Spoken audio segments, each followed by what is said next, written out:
मनुष्य जब जन्म लेता है तब जन्म लेने के बाद से ही वह ऋणग्रस्त होता जाता है। कुछ ऋण ऐसे हैं जो उसके ऊपर चढ़ते जाते हैं। इनमें से 5 ऋण मुख्य बताए गए हैं: मातृ ऋण, पितृ ऋण, गुरु ऋण, ऋषि ऋण और लोक ऋण। ये ऋण हम चुका सकते हैं, परंतु उन्हें चुकाने के अलग अलग तरीके होते हैं। कुछ ऋण आसानी से चुकाए जा सकते हैं और कुछ ऋण चुकाने में बड़ी परेशानी होती है। मातृ ऋण और पितृ ऋण हम इस तरह से चुका सकते हैं कि हमारे जीवन के पूर्वार्ध में जो हमारे माता पिता ने हमारे लिए जो योगदान दिया है, हम उनके जीवन के उत्तरार्ध में वही सब कुछ अगर उनके साथ करें तो वो मातृ पितृ ऋण हम चुका सकते हैं। दूसरा ऋषि ऋण, यानी धर्मयुक्त संतान पैदा करके हम ऋषि ऋण चुका सकते हैं।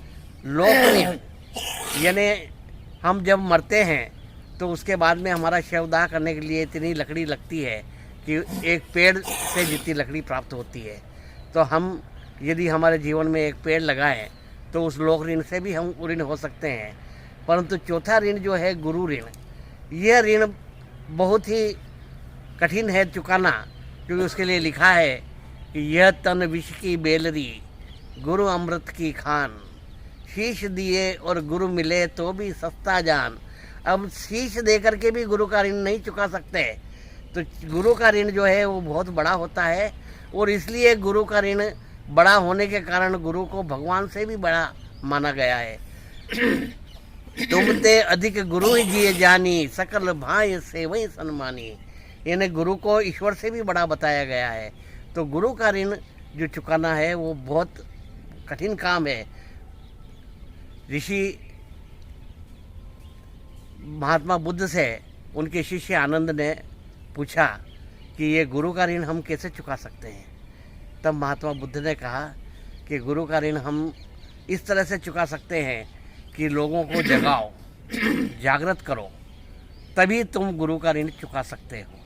क्योंकि जो तुमने ज्ञान प्राप्त किया है वो सब गुरु की देन है, और उसी ज्ञान को तुम वापस दूसरों को दोगे तभी गुरु का ऋण आप चुका सकोगे। और लोगों को जगाओ। अगर गुरु जागृत होता है और वही शिष्यों को जगाता है तो गुरु से यह ज्ञान प्राप्त करो कि लोगों को जागृत करें। गुरु जागृत देता है, इसलिए यदि वो एक भभूत धूनी की राख भी दे देता है तो वो सोना हो जाती है, परंतु जो सोया हुआ होता है वो सोना देता है तो भी राख हो जाती है, और जो जागृत है वो राख देता है तो भी सोना हो जाती है। तो सबसे बड़ा महत्वपूर्ण काम ये है कि कौन सो रहा है और कौन जग रहा है। ये दुनिया मोह के नींद में सोई हुई है, इसे विवेक के ज्ञान से जगाना यही गुरु के ऋण को उतारने का एकमात्र साधन है।